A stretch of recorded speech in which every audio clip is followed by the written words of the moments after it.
Hello, I'm Hannes, and I'm talking to you today about career advice that I wish I would have had when I started out. So who am I? My conference friends call me Belgian dad because I'm from Belgium and I'm a dad, and apparently dressing like this makes you a dad, so there's that. Um, I am the father of three beautiful children and the fiance of the mother of said children. It's not a second wife situation. We just haven't never gotten married. I'm a principal consultant at Access, a consulting firm in Belgium. I have been doing .NET backend development mostly since I started out. And what's relevant to this talk, I have been coaching people for quite a long time now. And I've had my hand in so many careers and I've seen people struggle with the same kind of things. And that's kind of what led to this story. I also play music in the world's foremost pop and rock tech comedy parody cover band. If you add enough adjectives, like your sample set becomes one, and you can be the best in the world. But you can come and see for yourself, because we will play tomorrow night at the Slaughtered Lamb. There's more info on that at the end of the talk. And because I love doing this, being on a stage and sharing my experience, I do get some community recognition from some people. Right. So why this talk? I feel like when we go to college, they teach us all the techie bits about what it means to get into tech. They teach you how to program and how to do analysis and all of that stuff. Nobody teaches you how to effectively navigate a career, how to think about managing your own progression, how you pick employers, how you deal with all the stuff that is not the techie bit. And I felt alone in that, like, for so long. I feel like this is hard, and why is it hard? And when I started coaching people, I noticed like people are struggling with the same kind of stuff. And it made me realize, like, okay, we are basically not teaching people this. And so from all of that experience, I wanted to make this talk and talk about some of the stuff that I've seen a lot of people struggle with and that I've struggled with myself, and give you my insights on that. I might be wrong, but at least I hope some of this makes life easier for you. Also, this is what our industry feels like for juniors starting out today, like a barren wasteland. It feels like all of the promises that they were given when they started their studies, like it seems like it has all evaporated recently, right? It's a barren wasteland. AI is going to take your jobs, and you will never be successful in tech, right? I honestly do not feel like that. Like all of these co-pilots out there, we are now, I think we're coming down off the peak of elevated expectations. We're going to go to a true of disillusionment very soon. And all of these tools, they are going to hit their productivity baseline, and it'll be just another tool that you use. I feel like a lot of companies are postponing their investments in tech. And I'm noticing around our customers, at least, that like the work is not gone, they're just waiting. And if that can be my message of hope to you today, like I think the jobs are going to come back, right? So everything's going to take off again. So you better get into it with a bit of advice that can help you navigate that career when things pick up again, or even now. And the first thing that I see a lot of juniors struggle with is they come out of college and they look around and they want to try all the things. And I think that's a very good thing. I think you should try out and figure out what you like. But you should also at least have an idea of where you want to go. Because there's so many roles, there's so many jobs, there's so many cool things you can do in our industry. And at least if you have a plan where you want to be in 3 to 5 years, I think 3 to 5 years is an excellent window to think about where you want to go. Because it's close enough that it probably won't change too much in the meanwhile. It's still far enough away that you can put meaningful steps in the right direction without overstressing yourself. Everything in a 10-year window is going to have changed tremendously. Our industry will have changed, you will have changed. It doesn't really make any sense to think in that longevity when you're thinking about your career. Anything too close by is going to be hard to actually get something meaningful done. 3 to 5 years. Figure out where you want to go. You can always course adjust. If you learn something new about yourself or about your environment, it's like, hey, this is a cool thing, you can always pivot. But at least have a current plan. Know where you're going. Because it makes it so much easier when you're thinking about the day-to-day stuff. Because the 3 to 5 year window is a good way of like, hey, like I want to become a lead developer on my team, or I want to grow more into a UX specialist or whatever, like have an idea where you want to go. But at some point, you're going to have to set targets for yourself. You're going to have to figure out like what's the steps that I need to take to get to my point, because that's what you should be working on. And if you have a general bearing, it makes it a lot easier to figure out which targets are going to be meaningful steps for you to get there. And you can go into any self-management seminar and they will tell you about SMART goals, and they'll tell you about ways that you can actually manage all of that for yourself. Now, I feel like a lot of people deal with this very differently. I've worked with people where if you set that 3 to 5 year window, they know what to do, and they'll get cracking and they'll get there probably in 3, not in 5 years. There's people for who distilling that into targets, like, hey, these are my targets for this year, and they fit into my bigger schedule, for whom even that is too big. That is something that is daunting. And it's one of the things I genuinely struggled with when I started coaching people, because I felt like everybody's going to be like me. I'll tell them where to go, or I'll help them discover where they want to go, and then it'll happen by itself. And I noticed, like, for some people, it didn't work like that. And even breaking it down into targets was too daunting. And one of the exercises that I was taught when I was getting coaching advice from people is like, tell them to imagine themselves where they are on their journey. It's like, okay, you have this target that you want to achieve this year. Picture yourself here on this side of the room. Like, this is 0, right?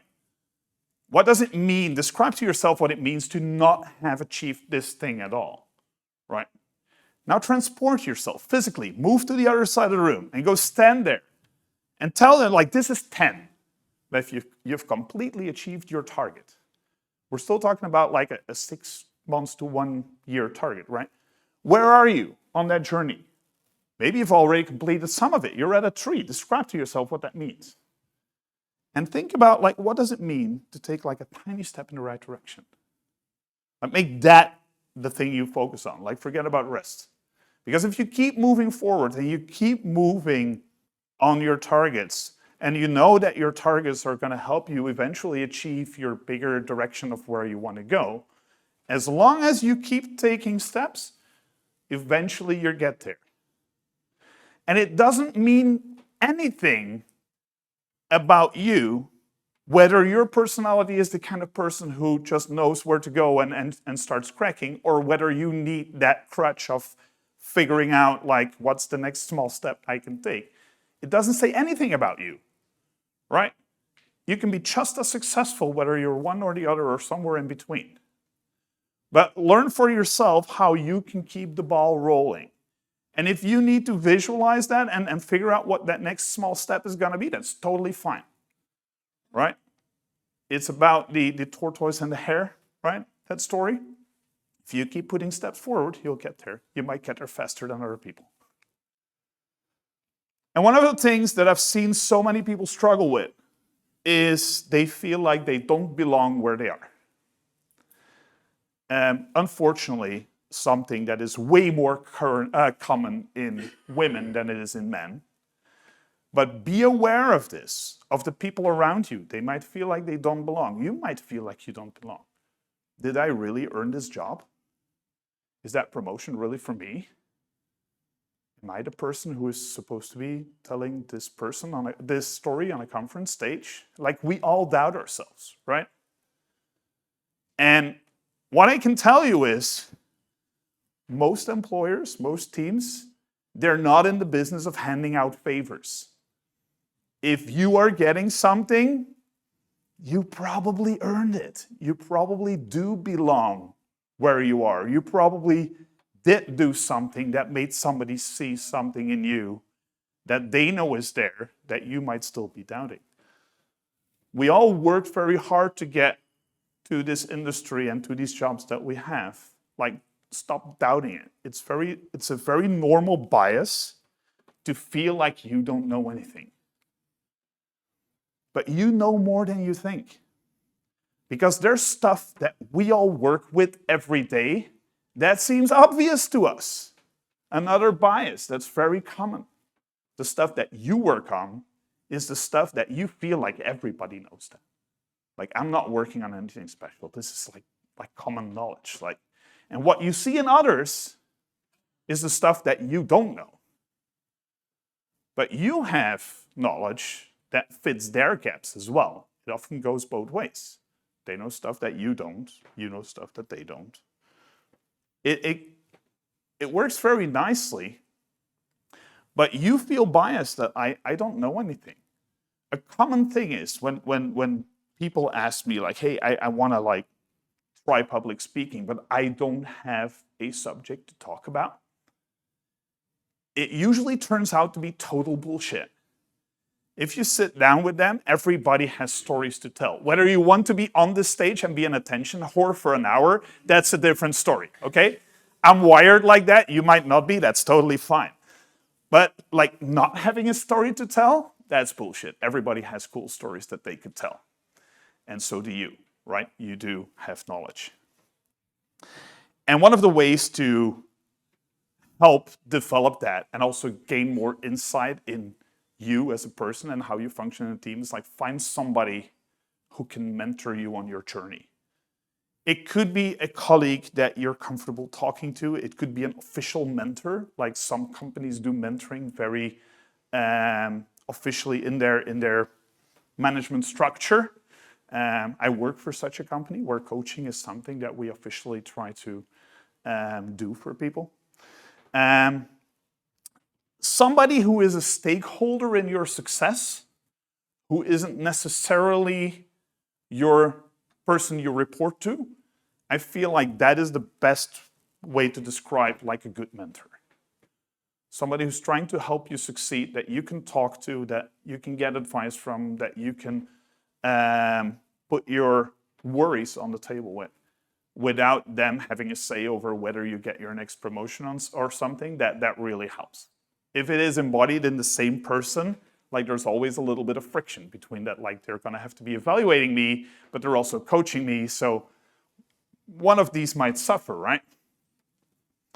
And if your company doesn't do that, you can find this in another community member. It shouldn't even be somebody who works at your company. It could be somebody who's just around, or a friend, or a partner, or whatever.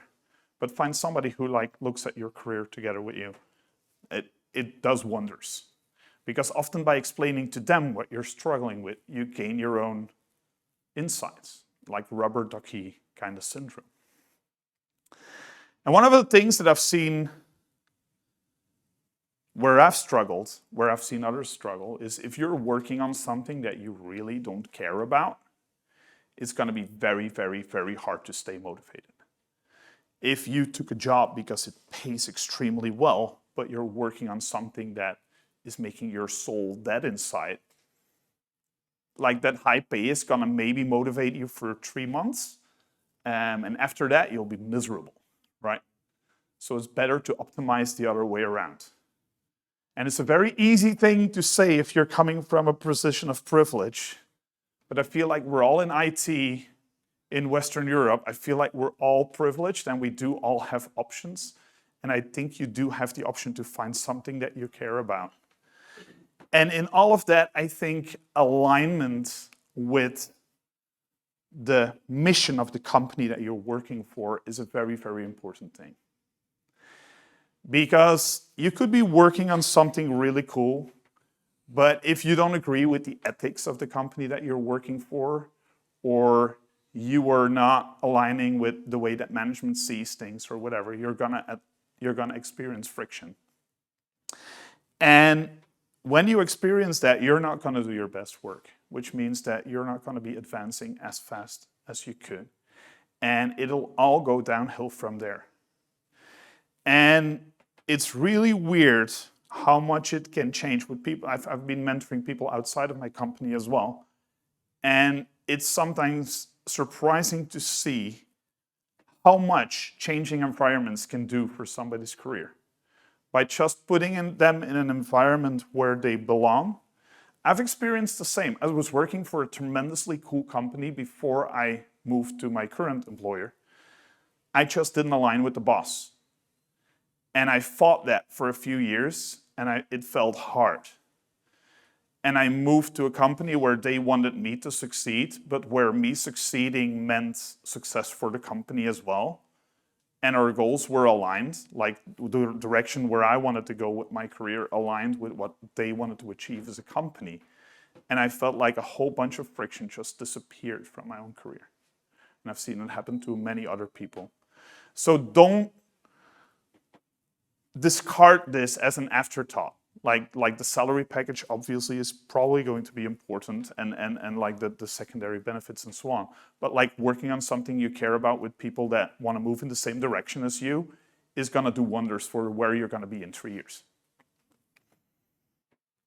And don't overdo it. We all have a tendency to kind of align our identity with our jobs. And it's not necessarily a bad thing. Like if you're passionate about what you do and you care about the company that you're working for, like it's cool to be talking about it. Just don't make it the only thing that you do. Because if you're working all the time, you'll neglect yourself. So the best tip I can give you there is be more than a developer. Be more than the person who writes code. Find a hobby that you love doing. Find a passion outside of the day-to-day work, even if that passion is coding something that's completely unrelated to what you do in your day job. Like, it's totally fine. Just make sure that it's something that gives you a bit of energy. Because burnout is a real thing, and it happens mostly in the people who are most passionate about their job, weirdly enough. And until I was faced with one myself, I always felt like when the going gets tough, you just push a little bit harder. I always believed like burning out is for the weak, right? Until one day I woke up, I wanted to go to work. I couldn't bring myself to walk to my car and get in and actually drive to the office. Like it just wasn't there. So I called our HR manager. It's like, hey, dude, I'm not feeling well. I'm not going to be in today. I'm going to go to the doctor later. I'll let you know what happens. Luckily, I have a very, very good doctor who told me, like, yeah, you're just like overworked a little bit. Like, how about you stay home for 2 weeks? And I was like, 2 weeks, yeah, I can maybe manage that. If my doctor would have told me at that time, like, hey, Hannes, you're going to be home for the next 5 months, I would have probably gone back to work, right? But that was a reality. I spent 5 months recovering. It took therapy and antidepressants and like a whole journey to first be able to start working half-time again. It took a very long time. And I wanted nothing more than to pick myself up and get going. Like that's the only thing I wanted. I just couldn't. And it's through this journey and by being open about it on a stage, because I've told this story before in a couple of my talks, it's that I connected with so many people who have experienced very similar things. They were happy, they've gotten a promotion, they pushed really hard, they neglected themselves, they forgot to exercise, they forgot about their hobbies, and they burned out. And once you're aware of this and you look around you, you start noticing it in people, and it's a very, very familiar pattern. So make sure that you feel that for yourself. And if you're already feeling like, I might be getting close to this, it's but yeah. But I got something beautiful out of it. I found my hobby because of my burnout. I started building guitars. I needed something that had nothing to do with a computer screen, which is not totally true because I sometimes stream this on Twitch now. But I started building guitars. I feel like woodworking is a way that calms me down, but it also has the elements in a hobby that I like. Because through exploration with my therapist, I found out, Hannes, you cannot do a hobby that's like not about mastery. You're looking for mastery and for knowledge sharing in all the things that you do. It's a trend. Like you're gonna need to find something that has a community that requires you to up your skills. Like that's the kind of hobby for you. I landed on this. Couldn't be happier. Like let me go into the garage for an evening and shave some wood. Like makes me happy. Could be something different for you. But find something where you feel like you can be who you want to be in your hobbies. And one of the things that we very often struggle with is when we're picking employers, the way that they compensate you can have very many different shapes. Money is one thing. It's the most obvious thing. It's a number. If it's higher, it's better, right? But you might also be compensated in different ways. Companies that invest in your career, companies that invest in your training, that give you time, that give you a better work-life balance, that allow you to work on cooler stuff. Like there's so many things that go into a compensation package. Getting a coach, for instance, could be super valuable in the long run. And compensation, like it's very hard because I've had this conversation from both sides, both as an employee and as somebody who was responsible for people's salary. It's very easy to look at others around you, like your friends who work at other companies, and see what they're getting that you're not. Like he has a cooler car than I do. Like he's making more than I do.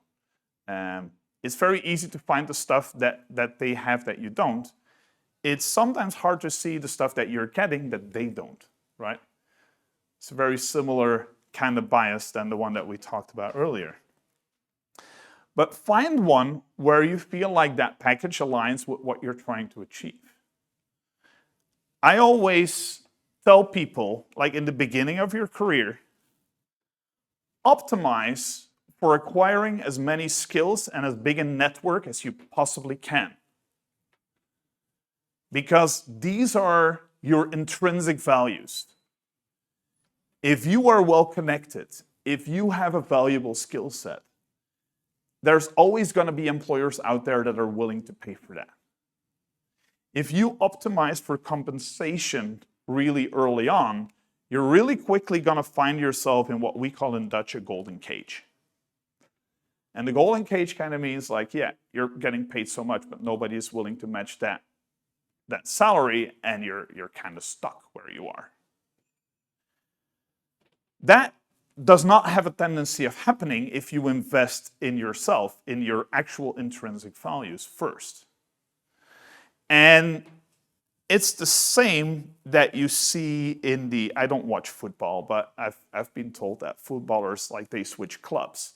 And by the end of their career, they'll probably move to somewhere in the Middle East where they get paid a bunch. But them playing interesting games is just not a thing anymore, right? So, who watches football? Is that a thing that happens? Yeah. But it's like you can treat your career the same way. If you build a skill set that people are willing to pay for, like if there is a need for you to cash in, you always can. The other way around is much harder to achieve. So it's a pitfall that I've seen, and like the Belgian market is very particular in that, like if you want to make a lot of money, you become freelance. I see a lot of people become freelance when they don't have the network and the skills. They'll probably land a job through some intermediary broker that is going to take a cut on what they earn. So they're already losing a part of their cut there. They're going to stay at that job for way too long because they don't have the network to switch, and they're choosing security. And their career just flatlines. They stop growing. Whereas if you do it in a later stage in your career, it can be a very successful move because you'll have clients to choose from. But I really do believe when you're starting out, like there is no career that is built just between 9 and 5. Like if you want to move forward, there's always going to be a part that you are going to need to invest yourself. Not the end of the world, you should not be alone in this. Your employer should also be investing in you. Like, it should go both ways. And I think in this regard, if you have an employer that invests in your training, where you have an official training budget, that's also a nice form of compensation, something you should be weighing when you're looking at job offers. They should at least make you progress. And when I look at the group of people that I coach at my company, my goal is to have all of them be better at the end of the year. There is no way, no human way to possibly make them all advance at the same pace. Impossible. There's people on my team who treat tech as a 9-to-5, and they don't want to really invest in their career after hours. My goal for them is make sure that they at least take some training throughout the year. Like, give them time to do that. There's others where you will give them some resources and you give them some opportunities for trainings, and they'll multiply that in their free time. Obviously, they'll move a little bit faster, right? But at least they feel like we invested part and they invested part and they moved on. Their salary will increase a little bit quicker. But nobody should feel alone in this. If you're still at the same point after an entire year, like, ask yourself, why is my employer not a part of this journey that I'm on? Because I want to move forward, but they're not there for it. It's a red flag. It's a huge red flag. Because those are the companies that call people resources. If you want to see me flip my shit in a business meeting, I call people resources. It's like, they're people, they have names. Like, you're talking about Tim and James, and like, call them by their names. Don't call them resources. And in that regard, I think actions from employers speak a lot louder than words. When you are in the contract negotiation phase, every company is going to tell you the same thing. We're like a family, we invest in our people, you get training, like so on. Only when you start working there, you find out how much of it is really true. One of the ways that you can find out is talk to people who already work there. Also, a very good benchmark there is look at on LinkedIn how long the average person works there. If all of them have joined in the last year, like, that's a huge red flag. If people have been there for 10, 15 years, that's usually good, right?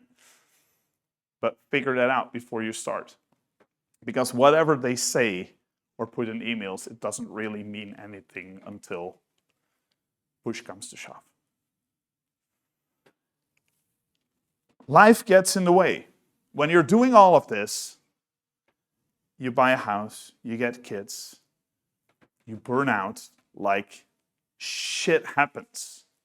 I've worked half-time for the last year because, well, I wasn't supposed to be in a home renovation that was still ongoing in the past year because it would have been done the year before. But, like, it got in the way.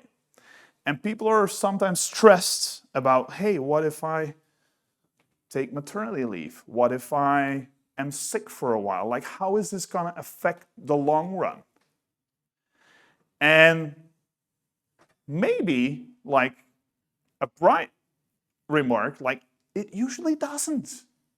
Like, you can usually pick up where you left off. And if you've been out of it for a while, like, start slowly. Don't go from 0 to full-time right away. But I've seen so many people deal with shit that took them out of the game for an extended period, months to even years.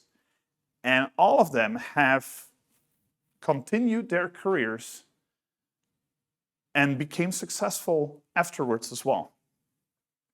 I've built most of my career after my burnout. Nobody has ever held that against me. I'm open about it, and nobody has given me crap about it. So if you're, like, it's usually you who worries. Most of the time, the people around you want you to get better and want you to come back and want you to take another stab at this. And they're usually not going to hold this against you. So take that in the back of your head when the going gets tough. It's totally fine to free up some time and spend that with your family. And again, I'm getting a Teams call from one of our recruiters. Yeah, no, that's not happening. What does happen, like the kind of things that become stressful when you're out of the game is it might affect your salary, right? I don't know how it is in your country, but in Belgium, like after a while, your salary decreases a bit and you go on the healthcare system. My life was made a bit harder when my children turned out to be special like me. Let's keep it at that. Yeah, I could have said broken like me, but they're not broken. They're cool kids. They're special like me. So they struggled in school. And my wife decided to, well, the fiance that I talked about, I call her my wife all the time. But yeah, we're not married. But I feel like she's my wife. She decided like, hey, how about, like, I'm tired of my job. How about I stay home for a bit and like get this sorted? And then I can think about what I want to do for a next job, like after we get it sorted. And obviously that had like an income implication for our family, like half of the income disappeared. We're 9 years in. She hasn't gone back to work. So what we had to realize is there is a huge difference between things you need and things you want, right? And we have really figured out that society and consumerism are telling you the whole time, like, you need this shit. And honestly, like, we have so much stretch still in the way that we live as a family, like stuff that we could cut from our expenses that would not change our life meaningfully. Every phone that has entered our household the last decade has been used and repaired for like as long as it got software updates. That has not hurt our quality of life in any way. Like, we've all have had a phone for the entire time that was working. It just wasn't the latest model. Like, there is so much stuff that you can cut from your life, and if that brings you happiness in other places, or it gives you room to do things like a partner not working, it's worth thinking about. And it's very easy, especially if you're in a high-achieving environment, if you are in a tech company where everybody's pushing, especially in startup culture, it seems like everybody is working extremely hard. They're all families where they are dual income to try and take care of the kids and daycare and whatever. There are other ways that you can structure your life, but you're gonna have to question the things that society tells you that you need. And often it's not that big of a sacrifice. I would go back in a heartbeat to the moment when my wife was doubting what she was going to do and tell her, like, you should just do it, it's going to be okay. And we're much happier as a family afterwards. Like, everybody became happier by doing that in our family. My kids are doing great, by the way. More of a tech tip. The other side of money. Money can be a very, very useful indicator. When you start, whether it's a project or a company, one of the things, I love being a consultant. I love coming into a new environment and figuring out what needs to be done. Like, I love that. That's why I do what I do. One of the first things I'll try to do is I'll follow the money. I'll try and find out really quickly, how is this environment making money? How is this company, like, where is the livelihood? As soon as you figure that out, you're gonna figure out how the piece of software that you're building or the product that you're working on or the team that you're in, how they contribute to that success. Which means that whenever you're faced with decisions that need making, you can reflect about how does this affect the bigger goal of the environment that I'm in. If you do that as a developer, it puts you ahead of about 90% of your peers. I'm not even kidding. like figuring out the bigger picture and acting upon that is such a valuable skill to have, and it's actually super simple to achieve. Look around you, figure out how the company makes money. It might be a trigger for you to leave because you feel like you're not aligned with that goal, and that's fine. But you might also figure out how you are contributing to that success. Because every big enterprise needs a whole bunch of different things to be done to actually achieve that goal. And you can't do all of them, but you can find your place in the movement that is that company. You're going to figure out which cog you are in that machine and how you can contribute to the whole thing. And there are many different roles, even in tech, that you might not think about at first glance. I started out in this career thinking I was going to be the most awesome, like the way that hackers are portrayed in movies, like the awesome guy who comes with like the right lines of code to make this shit work. I found out along the way that I'm much more of a social glue kind of guy. I also get out of bed to help other people succeed. I don't really care about the code that much. I mean, I love coding, but it's not the thing that motivates me the most. And by coding less, I've made myself more valuable. Like, hey, success, right? But figure out what role you want to play in this thing, because it might not be to be the most awesome coder, or it might not be taking that promotion and becoming a manager. Like, I've avoided becoming a manager for most of my career, and I hope to continue that trend for quite a while to come. I found out that I hate sitting in those kind of meetings. I love working with people. I love working with tech. I don't like filling out Excel sheets and sitting in management meetings where they bullshit. Like, no. But it's a choice, and it's very tempted. And I sometimes feel like it's expected of you. Like, you get good at the thing, so you take the promotion, so you don't do the thing anymore. It's stupid, right? Why do we all say yes to that? Don't say yes. Find something you like doing, right?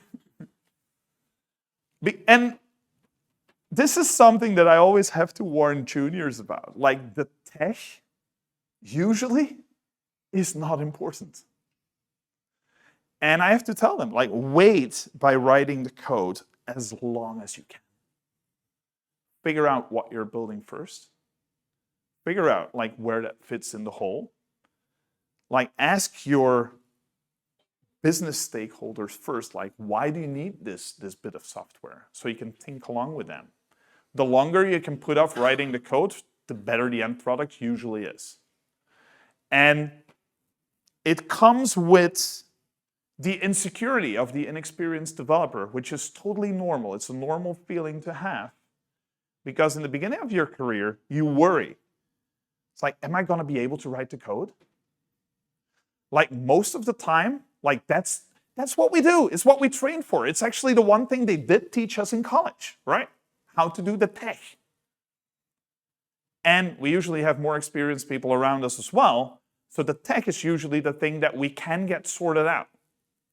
So don't worry about it. Worry about, like, what the thing is going to do, except, like, don't worry about writing the code. Because if you figure that out first, you'll contribute to the bigger whole quite a lot.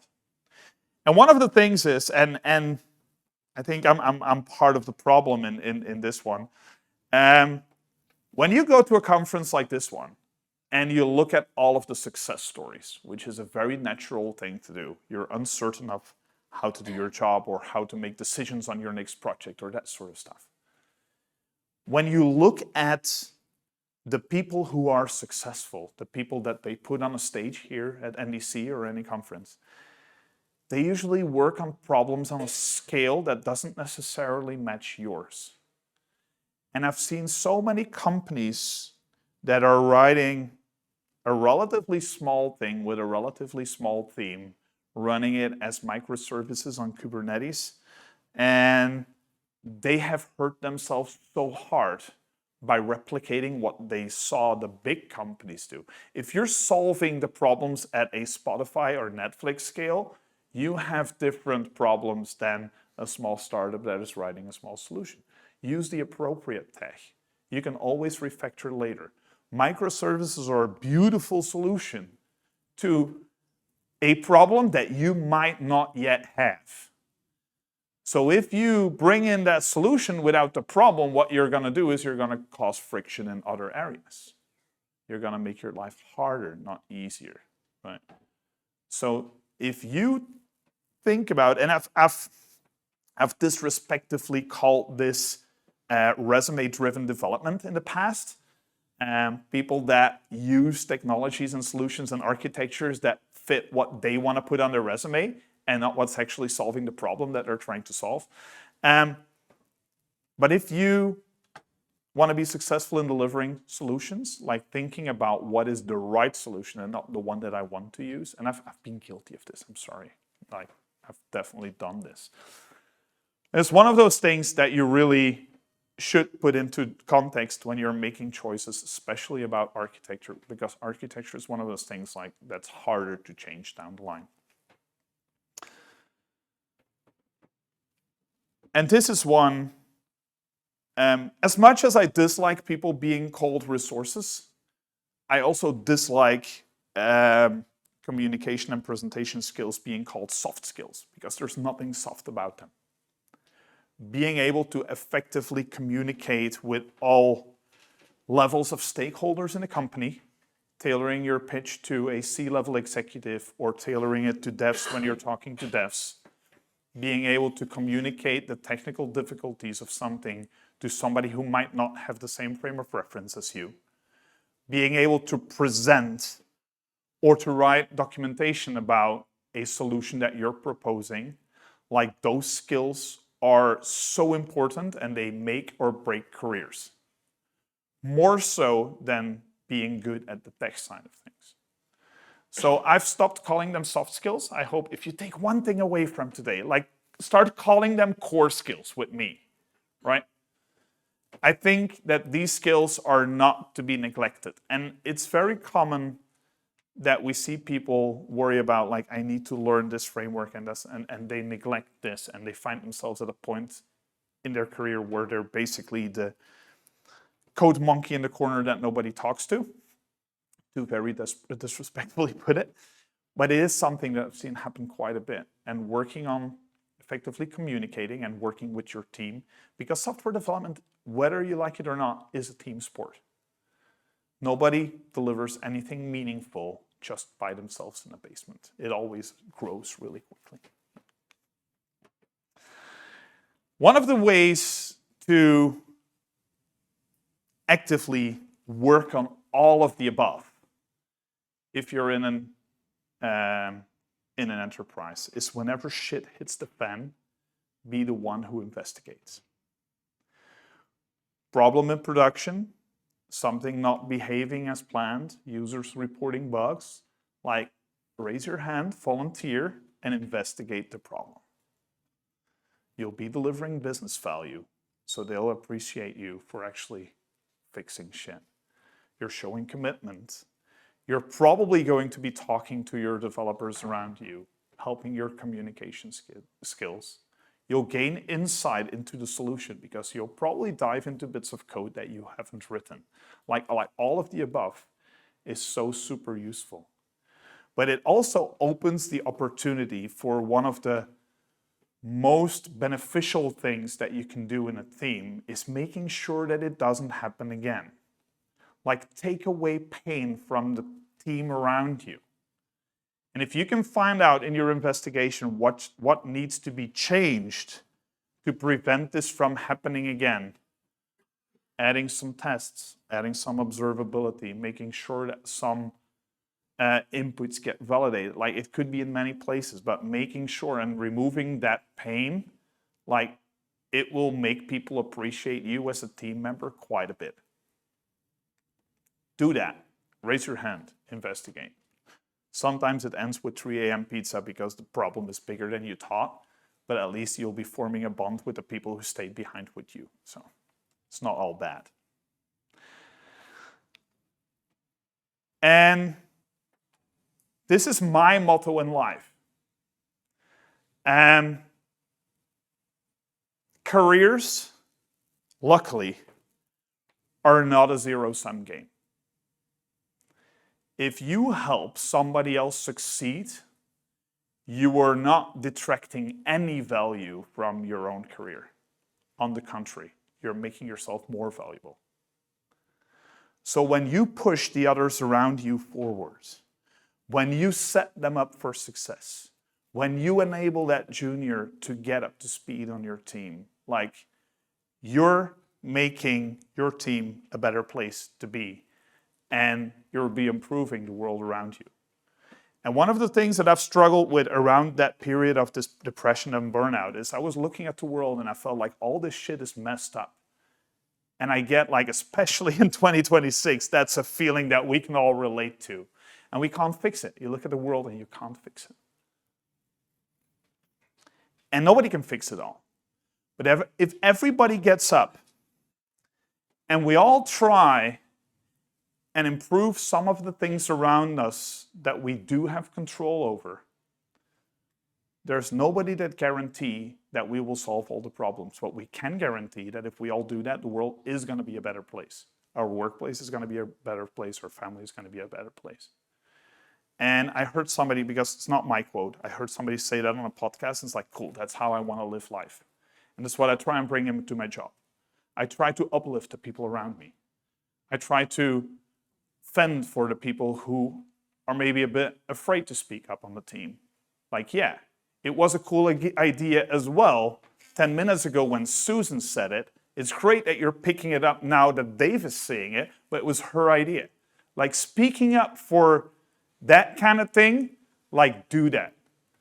You will become an ally for everyone around you, which is the best thing in the world. But most of all, when you are taking all of this advice and focusing on your career, don't forget to enjoy the journey, because there's so many great things that are going to be happening around you and so many great people that you will work with along the way.